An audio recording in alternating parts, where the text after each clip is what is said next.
That is a lot of yellows. Oh, well, hello and welcome to Pikmin 2.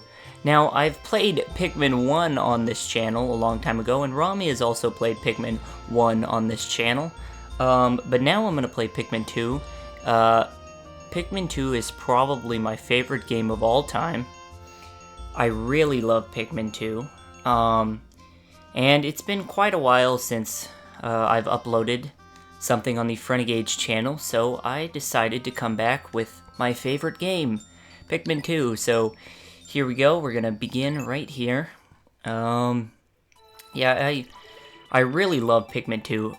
By far my favorite game of all time. It improves upon Pikmin 1 on so many levels, and I played Pikmin 2 in a very good point in my life. I think it was the beginning of the 6th grade. But I guess we're gonna watch this story. Hokode Freight is long-haul deep space shipping company. One day, its only employee of any merit, Captain Olimar, crashed on an uncharted planet while on intergalactic vacation. I don't even know what that's there. He was aided by indigenous creatures, which he called Pikmin. Now, of course, this is a short tale of the story of Pikmin 1. In the end, Captain Olimar escaped, which he did, which was good, of course. Unfortunately, Hokode Freight, his company, ran into financial difficulties while he was gone. That's a little too bad. Oh, here we go. Captain Olimar.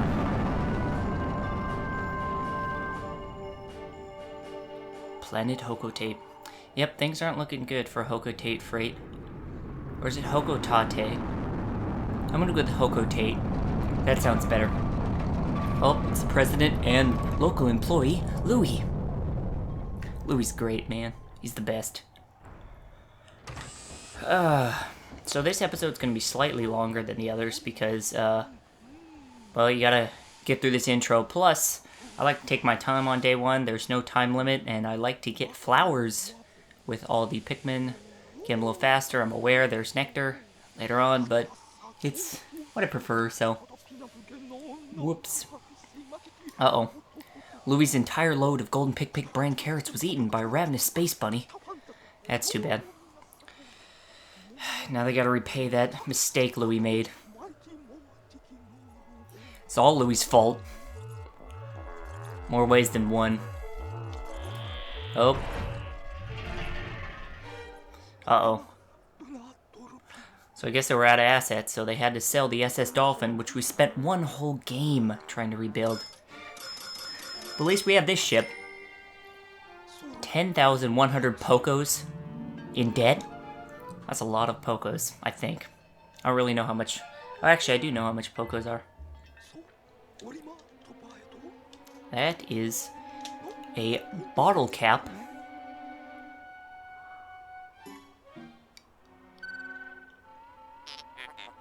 The ship's getting antsy. And whoop. Okay. So it just sucked up that bottle cap. Thinking it was treasure, of all things. But it's worth 100 Pokos. More than your salary. Oh. Okay, well, that's good. There's more treasure on that planet, so we can repay the debt. I mean, at this rate, we'll have repaid in no time. Now, unlike Pikmin 1, there is no day limit for Pikmin 2, and you're not collecting ship parts, you're collecting treasures, quote-unquote treasures, you know.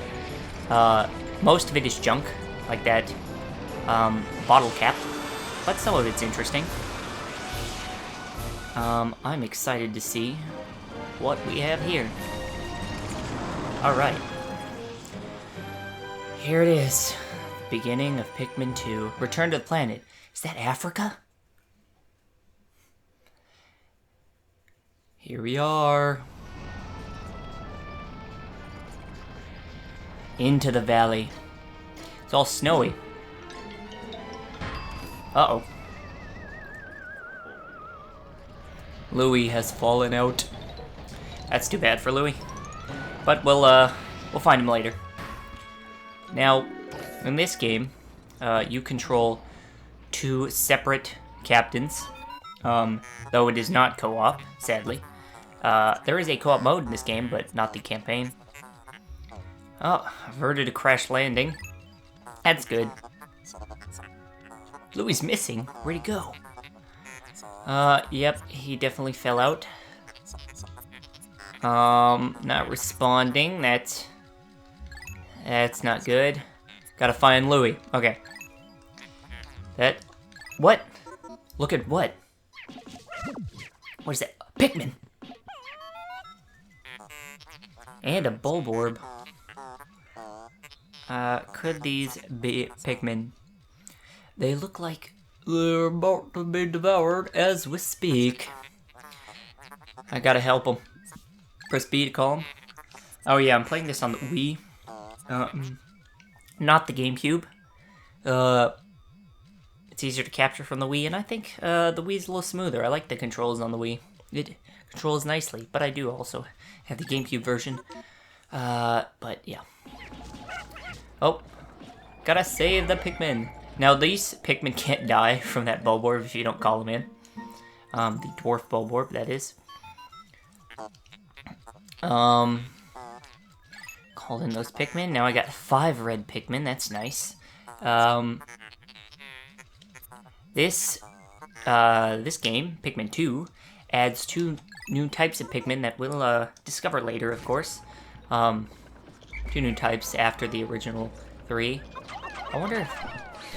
Oh, instant kill. Yeah, this game also adds like an instant kill on dwarf Bulborbs if you hit them in the right spot. Oh. More story, more exposition. Here we go. It's always really exciting. Press minus to communicate with him. Now these Pikmin I can't get to flowers. Oh, at least right now. Nope, you're mine. Now I'm gonna switch over to Louie. Oh, there's a little Louie imprint in the snow. It's always nice. Uh-oh. Louie! Okay. Nope. Louie is fine. Surprisingly not injured after falling out of a rocket ship and landing in the snow. Guess the snow was very cushioned. Press plus to open the map is basically what that said. Plus. There we go. There's Olimar. There's the red arrow. Louie's blue arrow. What is that? What is that? Oh, I know what it is. This place is pretty big. Of course, we don't get to explore a lot of it right now, as it is the first day. And even then, we don't get to explore much. What is this? It's the onion. The red onion. Yep. Seems like everyone's read my report. I'm a well-published author. Oh, another red Pikmin. Ups us to 6. See, the onion ejected just sprouted. According to Olimar's report, it can be plucked with A. Alright. You know what? Let me think. I don't know if I want to pick this one right now. Nah. Oh, hey. Olimar. Olimar. Yeah, you know what? I'll pick it. I'll get flowers later. It'll trim down the runtime of this episode, but still be slightly longer than the others because there's still a lot to do this first day of Pikmin 2. Louie? It is. Down on the D-pad to issue objectives. Oh, that's like the C-stick and the GameCube. Disband with C. Yep, they do resemble Pikmin carrots, which Louie is familiar with, of course. Drool? Does that mean he's hungry for Pikmin carrots? Uh-oh.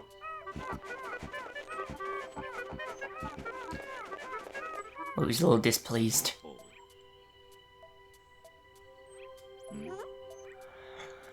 Alright. Well, now that they've had their introductions, here we go. Oh. And the music starts. I do rather enjoy this music. It is very nice. Sorry. Here we go. Put the pellet in the onion. Get 2 Pikmin. Back. Gonna pick these up. Dun dun dun dun. Yep. More seeds. Let's try to get a good amount of Pikmin here. Onion is a Pikmin mothership. Now, I guess luckily since there is an unlimited amount of days in Pikmin 2 compared to the 30-day limit of Pikmin 1, I can take my time with this. I don't have to get flowers on the first day, of course. It's not as necessary. Oh, attack that other one now. Nectar in this game works a little differently than Nectar from the first Pikmin game. In the first Pikmin game, there was a limit of 10, I think, Pikmin that can get the Nectar from each Nectar pile, Nectar blob. But in this game, I think it's unlimited. You can try to swarm as many in as possible in one spot. Though, unfortunately, if you only put 1 Pikmin on that spot, 1 Pikmin will take the entire blob. Which is unfortunate, but whatever. You can get as many or as few on a Nectar blob as you want. But, you know, it's different than Pikmin 1. Is what I'm saying. And there's also new types of nectars or whatever, sprays. We'll see that later. I'm gonna walk over here, reveal one of the first treasures in this game, which is a Duracell D battery. Yes, this game's got a lot of, say, product placement. Because that is an actual Duracell battery. Like, it's not actual because it's digital. But, I'm trying to figure out how Nintendo did this. They asked a lot of companies to get their products in this game. But hey, to Olimar and Louie and all the Hocotate residents, I guess a D Duracell battery is treasure. So, gotta collect this treasure, take it back to the ship, see how much it's worth, so we can pay off that debt, which is currently sitting at 10,000 Pokos. Let's see. Let's dig this out. Work, Pikmin, work faster. Hey, look, there's Olimar. Over there. And the Bulborb. And a bag. And another bag. Hurry up, Pikmin, I don't want all day. Taking forever, Pikmin. Oh, requires 20 Pikmin. Only got 11. Let's go. Means I gotta go over here, regroup with Olimar by depressing this bag. Requires 15 Pikmin. Only have 11 on this side, but I can switch over to Olimar. Pop some more. Yeah! And we have been reunited. Awesome. Now, a lot of this game relies on the fact we have 2 captains now, so you can do like 2 things at once. You can do a lot of multitasking. You also, there's also a lot of puzzles that require 2 captains, you know. Require a lot of teamwork, let's say. Yep, use B to form a single group. Now, if I recall, it's been some time since I've actually played this game. Even though it is my favorite game. This is the only location in this game that is not based on one of the locations of Pikmin 1. Yep, I believe this is the only one, or at least I don't think this is based on anything from Pikmin 1, from the way it appears. Gonna put some more Pikmin on that. Sorry, excuse me. It's in my throat. Here we go. For now, this playthrough is me solo, but see if later we can get some more people in on this. Doing some commentary. I believe I'm the only one playing this, since it is my favorite game. I feel I have that right to play this game. Of course, it is mine, so Yes. I don't know what I'm trying to say here, but who knows.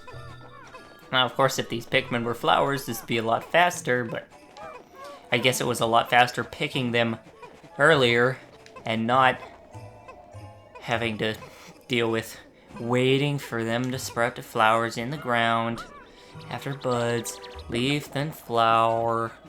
Actually, leaf, then bud, then flower. And we got 4 Pikmin in the ground.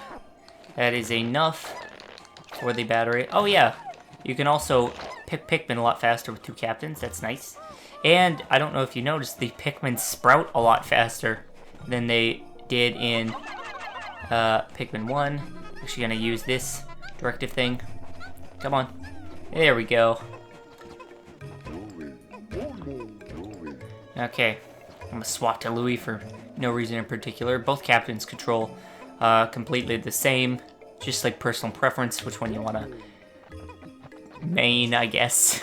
But it doesn't matter, to be honest. Let's switch to Louis. Oh, one thing you can also do, let's see. No, maybe can't do it. Never mind. Ignore what I was saying. Let's run along. I'm just gonna check in on the ship here. Nope, can't check on the ship. Ugh, that's too bad. Hurry up, Pikmin. Pikmin. Yep, yes, like the first game, flower Pikmin do move a lot faster than leaf Pikmin. And if I put more Pikmin on it, it'd move a little bit faster, I believe. But I don't have any more Pikmin to put into this. Sadly, this treasure also doesn't give me any more Pikmin, like basically everything in the first game. I guess, now that I think about it, ship parts didn't give me Pikmin in the first game. There we go. Oh, the ship also gives every treasure a funny name. And this one, worth 280 Pokos, is called the Courage Reactor. That is awesome. It's a Duracell battery. D. Expires March 2010. Wow, that was actually a long ways away from when this game came out. 6 years about, but now it is well expired since it is June 2017. But oh well. Okay, so now we paid off 280 Pokos out of the 10,000 we have to pay off when we landed. Oh, our first day of exploration has yielded our first treasure. We'll be done in record time. Now, there is no time limit, of course, on the first day, as in Pikmin 1. But the first day does end here, even though it is not even getting dark. Yeah. Ship likes to give some snappy names to these products so he can sell them. Report back to the president. That's nice. However, to communicate with Hokotape, we must fly into low orbit above the planet, which means we're going to take off and hover above this planet, ending the first day. Here we go. Louis does have a different whistle than Olimar. That's purely cosmetic. Means nothing. Hey, look, the onion. I see you, onion. And here we go. We're taking off. Blast off. Nope, there's a dwarf. Red bulborb. Oh, the onion has taken off with us, just like the first game. Today's report. See how it went. Oh, we got 280 Pokos. Oh, sweet. Alright. Gained 20 red Pikmin for 20 total. Let's see how many deaths we have. Oh, none. None from battle, sunset, fire, water, electricity, explosion, and poison. Yep, in this game we have a new method of death, let's say. Cause of death, I guess, would be proper. Poison. I don't believe there was poison in the first game. So I could be wrong. I guess technically the puff stool would poison your Pikmin or whatever and convert them to the dark side, but poison works a little differently. We'll see that later, of course. We got mail. You found your first bit of treasure. Fine work. Our future depends on your efforts, so check your treasure hoard regularly. I'll check in often. Keep up the pace. That's pretty sweet. And I will save. Saving. Do not touch the power button. I wasn't planning on it, to be honest. What is sweet about this is in this we have 2 new options. While we're floating above, we have the Piklopedia and the treasures. I'm going to go to the treasures first so we can check out the treasure we have. Let's see. Of course, we can zoom in on the treasure. Boom. Oh yeah, look at that treasure. Oh. Now, it's an interesting feature with the treasures and with the Piklopedia, where you can like view each treasure and creature you've encountered in kind of like a documentary style. And we'll see Olimar's journal, see what he thinks about this. We've recovered our first treasure. Amazingly, the Pikmin remembered how to salvage it. I can't understand their adorable language, and I don't know what they're thinking, yet I'm so happy to see them. When I crashed on this planet, the Pikmin helped me locate my missing ship parts. In my darkest hour, the Pikmin were there for me.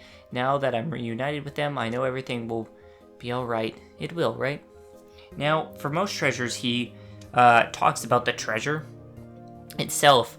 But for this treasure, since it is our first treasure, he talks more about the circumstances of obtaining it or coming back to the planet as a whole. And he also does that with some of the first treasures in this game, though later on he'll just talk about the treasure itself, which he didn't for this one. Now I'm going to swap over the Piklopedia. Let's go. We got some Dwarf Red Bulborbs. Killed 1. Lost 0 Pikmin. They got a 2 treasure value. Yes, of course, in this game, you can get the bodies of some creatures, and they will give you Pokos towards your debt. Now, we'll deal with that later. Can't do it right now because, you know, we reclaimed them for Pikmin seeds instead of Pokos, which Pikmin at the moment are more important than Pokos, though Pokos will be important later. Now this, I can toss Pikmin carrots at them, which is pretty sweet. Let's watch them eat. That's always nice. And I can also freeze them with the 1 button. Though the freezing function is a new ability, I guess, in this game. It'll come into play a lot later, but it is exciting. It's very good, it's very powerful, it's very helpful if you're in trouble. But for now, we'll move off that Dwarf Red Bulborb, and there's a scientific name for everything, Redbug family. Although initially identified as a juvenile red bulborb, groundbreaking new research indicates that this creature is in fact a member of the Redbug family, close relative of the vanilla redbug. It escapes predation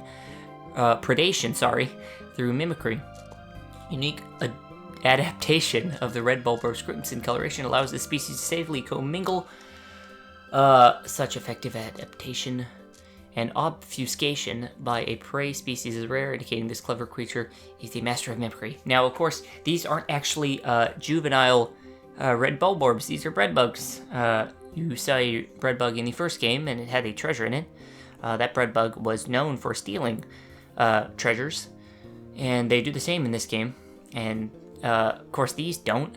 They typically just act the same as a normal bulborb would. These, of course, are identical to the dwarf bulborbs in the first game, though now it is revealed that they are not bulborbs themselves. Oops. Now I'm going to go over to the pellet posy. Pelletweed family. So yeah, basically, yeah, in the stem of the pellet posy, one muscle fiber, unique to the half-plant, half-animal species such as Pikmin, and the candy pop flowers. Candy pop flowers we haven't seen yet. Oh, actually, we have seen. I think in the first game, they were, for changing Pikmin into other colors. In this game, I think it's a 10 Pikmin limit. In the other game, I believe the limit was unlimited, or at least a lot higher than 10, though there is a reason the limit is 10 in this game. We'll get to that, of course, later, which is something I'll be saying a lot. So the pellet posy is a species that can be considered a close relative, although the ability to crystallize nectar is unique to a small group of the pelletweed family. The fact that these plants reach maturity so quickly and that their pellets contain such high concentrations of the natural nutrients in the soil explains why the Pikmin and so many of the other indigenous species are so resilient on these pellets for sustenance. Now that's nice. The Piclopedia and the Treasure Hoard give a lot of information on what you're collecting, what you're seeing around. I won't be reading all the descriptions in this playthrough, but I'll be reading a few important ones. Of course, I read all the ones on the first day since there's only 3 things to read. But yeah, I don't think it will continue much later on, so if you're worried about that, don't be worried. If you want more of that, of course you can request it, I guess. Now, this extra long episode is coming to a close now. If you enjoyed this video, of course, subscribe for more. I'll be posting a lot more videos, hopefully, now that I've gotten a new PC. And I'll try to get back in the woodwork, try to come out with some regular episodes, you know, hopefully. I've been busy a lot recently, but now it is the summer, so I've got a lot of free time, which is nice. So we'll get set with that, and with that, I'll see you next time. Bye!